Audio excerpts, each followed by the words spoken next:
നമസ്കാരം, പുതിയൊരു വീഡിയോയിലേക്ക് സ്വാഗതം. നിങ്ങളൊരു യൂട്യൂബർ ആണെന്നുണ്ടെങ്കിൽ കോപ്പിറൈറ്റ് ക്ലെയിമിനെ കുറിച്ച് കേട്ടിട്ടുണ്ടായിരിക്കും. ഈ കോപ്പിറൈറ്റ് ക്ലെയിം യൂട്യൂബിൽ വലിയൊരു പ്രശ്നമാണ്. പലപ്പോഴും നമ്മൾ യൂട്യൂബിൽ വീഡിയോകളിൽ ഉപയോഗിക്കുന്ന മ്യൂസിക്കിനും സോങ്സിനും ഒക്കെ ആയിട്ട് കോപ്പിറൈറ്റ് ക്ലെയിം വരും. കോപ്പിറൈറ്റ് ക്ലെയിം എന്നുള്ള പ്രശ്നം എന്താണ്? നമുക്ക് കിട്ടേണ്ട ഏണിങ്സ് ഈ കോപ്പിറൈറ്റ് ഓണറിന് പോകും. അപ്പൊ ആ ഒരു വീഡിയോയിൽ നിന്ന് നമുക്ക് ഒരു രീതിയിലുള്ള ഏണിങ്സും കിട്ടത്തില്ല. അപ്പൊ ഈ ഒരു പ്രശ്നം യൂട്യൂബ് പുതിയൊരു അപ്ഡേറ്റിലൂടെ സോൾവ് ചെയ്യാനായിട്ട് പോവുകയാണ്. അതെങ്ങനെയാണ്, എന്താണെന്നുള്ള കാര്യം ഈ വീഡിയോയിൽ പറഞ്ഞുതരാം. അപ്പൊ വീഡിയോ ഒന്ന് ലൈക്ക് ചെയ്തതിനു ശേഷം തുടർന്ന് കാണാം. നിങ്ങളൊരു യൂട്യൂബർ ആണെന്നുണ്ടെങ്കിൽ തീർച്ചയായിട്ടും ഈ വീഡിയോ നിങ്ങൾ മറ്റ് യൂട്യൂബ് സുഹൃത്തുക്കൾക്ക് വേണ്ടി ഒന്ന് ഷെയറോടെ ചെയ്ത് കൊടുത്തേക്കാം. യൂട്യൂബിൽ കോപ്പിറൈറ്റ് ക്ലെയിം വന്നു കഴിഞ്ഞാൽ നമുക്ക് ഒന്ന് രണ്ട് കാര്യങ്ങൾ ചെയ്യാനായിട്ട് സാധിക്കും. അതായത് ആ ഒരു മ്യൂസിക്കിനോ സോങ്ങിനോ വന്നിരിക്കുന്ന ക്ലെയിം മിസ്റ്റേക്കലി വന്നതാണെന്നുണ്ടെങ്കിൽ, അതായത് നമ്മുടെ സ്വന്തം മ്യൂസിക് ആണ്, പക്ഷേ യൂട്യൂബിന്റെ സൈഡിൽ നിന്നുള്ള മിസ്റ്റേക്കിലും നമുക്ക് കോപ്പിറൈറ്റ് ക്ലെയിം വരാം. അങ്ങനെയാണെന്നുണ്ടെങ്കിൽ നമുക്കത് ഡിസ്പ്യൂട്ട് ചെയ്ത് ആ ഒരു ക്ലെയിം മാറ്റാനായിട്ട് സാധിക്കും. അതല്ലാതെ നമുക്ക് ചെയ്യാൻ പറ്റുന്ന മറ്റു രണ്ട് കാര്യങ്ങളൂടെ ഉണ്ട്. അടുത്തായിട്ട് നമുക്ക് ചെയ്യാൻ പറ്റുന്നത് ആ ഒരു ക്ലെയിം വന്നു കണ്ടു ഒന്നും ചെയ്യുന്നില്ല എന്നുള്ള ഒരു തീരുമാനത്തിലേക്ക് എത്തുക. അതായത് ആ ഒരു വീഡിയോയിൽ നല്ല റീച്ച് ഒക്കെ കിട്ടുന്നുണ്ട്, ആ ക്ലെയിം അവിടെ കിടന്നുകൊണ്ട് ആ ക്ലെയിം ഓണർക്ക് നമുക്ക് കിട്ടേണ്ട മോണിറ്റൈസേഷൻ ഏണിങ്സ് പൊക്കോട്ടെ എന്നുള്ള ഒരു തീരുമാനത്തിലേക്ക് എത്തും. പലരും അത് സമ്മതിക്കത്തില്ല. ആ വീഡിയോ മൊത്തത്തിൽ അങ്ങ് ഡിലീറ്റ് ചെയ്ത് കളഞ്ഞാൽ പ്രശ്നം അത് സോൾവ് ചെയ്യും. അതല്ലാതെ ആ വീഡിയോ നിലനിർത്തിക്കൊണ്ട് വേണമെന്നുണ്ടെങ്കിൽ നമുക്ക് ആ പ്രശ്നം സോൾവ് ചെയ്യാനുള്ള ഓപ്ഷനും ഉണ്ട്. ഒന്നുകിൽ നമുക്ക് ട്രിം ചെയ്ത് ആ ഒരു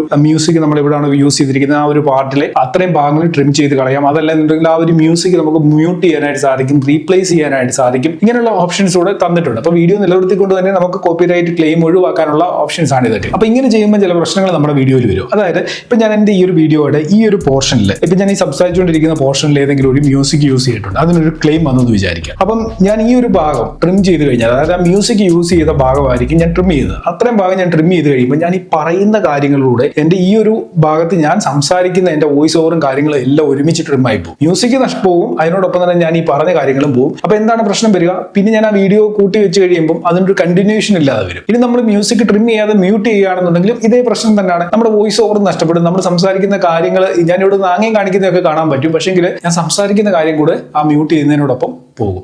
അപ്പൊ അതും പിന്നെ ആ ഒരു വീഡിയോയ്ക്ക് അതിന്റെ ആ ഒരു ഒറിജിനൽ ക്വാളിറ്റിയോ അല്ലെങ്കിൽ അതിന്റെ ഒരു എൻഗേജ്മെന്റോ ഇല്ലാത്തൊരു സാഹചര്യത്തിലേക്ക് പോകും. അപ്പം യൂട്യൂബ് ഇവിടെ പുതിയ അപ്ഡേറ്റിലൂടെ ഈ പ്രശ്നങ്ങളെല്ലാം അങ്ങ് ഒരുമിച്ച് സോൾവ് ചെയ്യുകയാണ്. അപ്പൊ ബീറ്റ ടെസ്റ്റിംഗിലാണ് ഈ ഒരു അപ്ഡേറ്റ് വന്നിട്ടുള്ളത്. അതായത് എറേസ് സോങ് എന്നാണ് ഈ ഒരു അപ്ഡേറ്റിന്റെ പേര്. അതായത് ഈ മ്യൂട്ട്, ട്രിം, റീപ്ലേസ് എന്ന് പറയുന്ന ഓപ്ഷൻസ് ഉണ്ടല്ലോ, അതുപോലെ തന്നെ എറേസ് സോങ് എന്ന് പറയുന്ന ഓപ്ഷൻ വരും. ഇതിൽ പ്രയോജനം എന്താണെന്ന് നിങ്ങൾക്ക് അറിയോ? നമ്മൾ ഇപ്പൊ ഒരു മ്യൂസിക്, ബാക്ക്ഗ്രൗണ്ട് മ്യൂസിക് എറേസ് ചെയ്ത് കഴിഞ്ഞാൽ നമ്മളുടെ ഓൺ വോയിസ്, നമ്മൾ പറഞ്ഞിരിക്കുന്ന കാര്യങ്ങൾ അല്ലെങ്കിൽ നമ്മൾ വോയിസ് ഓവർ കൊടുത്തിരിക്കുന്ന കാര്യങ്ങൾ എറേസ് ആകത്തില്ല. ആ മ്യൂസിക് മാത്രമായിരിക്കും എറേസ് ആകുന്നത്. അതിലൂടെ നമ്മളുടെ കോപ്പിറൈറ്റ് ക്ലെയിം നമുക്ക് വളരെ ഈസി ആയിട്ട് മാറ്റാനായിട്ട് സാധിക്കും. അപ്പൊ ഇതാണ് അപ്ഡേറ്റ്. നിങ്ങളുടെ ചാനലിൽ വല്ല കോപ്പിറൈറ്റ് ക്ലെയിം കിടപ്പുണ്ടെങ്കിൽ അടുത്ത ദിവസങ്ങളിൽ ഈ ഒരു അപ്ഡേറ്റ് വരും. അപ്പൊ നിങ്ങൾക്ക് വളരെ ഈസി ആയിട്ട് നിങ്ങളുടെ വീഡിയോകൾ നിലനിർത്തിക്കൊണ്ട് തന്നെ കോപ്പിറൈറ്റ് ക്ലെയിമിന്റെ പ്രശ്നം ഒഴിവാക്കാനായിട്ട് സാധിക്കും. അപ്പൊ ഈ ഒരു അപ്ഡേറ്റിനെ കുറിച്ചുള്ള നിങ്ങളുടെ അഭിപ്രായം എന്താണ്? നിങ്ങൾക്ക് യൂസ്ഫുൾ ആവുമെന്ന് തോന്നുന്നുണ്ടോ? ഉണ്ടെങ്കിൽ കാര്യം വീഡിയോയുടെ താഴെ കമന്റ് ചെയ്യുക. ഒപ്പം തന്നെ വീഡിയോ നമ്മുടെ സുഹൃത്തുക്കൾക്ക് വേണ്ടിയൊക്കെ ഒന്ന് ഷെയർ ചെയ്ത് കൊടുക്കുക. ചാനൽ സബ്സ്ക്രൈബ് ചെയ്തിട്ടില്ല എന്നുണ്ടെങ്കിൽ മറക്കാവുന്ന സബ്സ്ക്രൈബ് ചെയ്തേക്കുക. അപ്പൊ പോകുന്നതിന് മുമ്പ് മറക്കാതെ ഈ വീഡിയോ ഒന്ന് കണ്ടു നോക്കുക. ഒരു ഓൾ ഇൻ വൺ സോഫ്റ്റ്വെയർ ആണ് ഞാൻ ഇതിൽ പരിചയപ്പെടുത്തിയിരിക്കുന്നത്. അപ്പൊ എന്തായാലും ഇന്നത്തെ വീഡിയോ നിർത്തുകയാണ്. അപ്പൊ നമുക്ക് ഇനി അടുത്ത വീഡിയോയിൽ കാണാം. Good bye.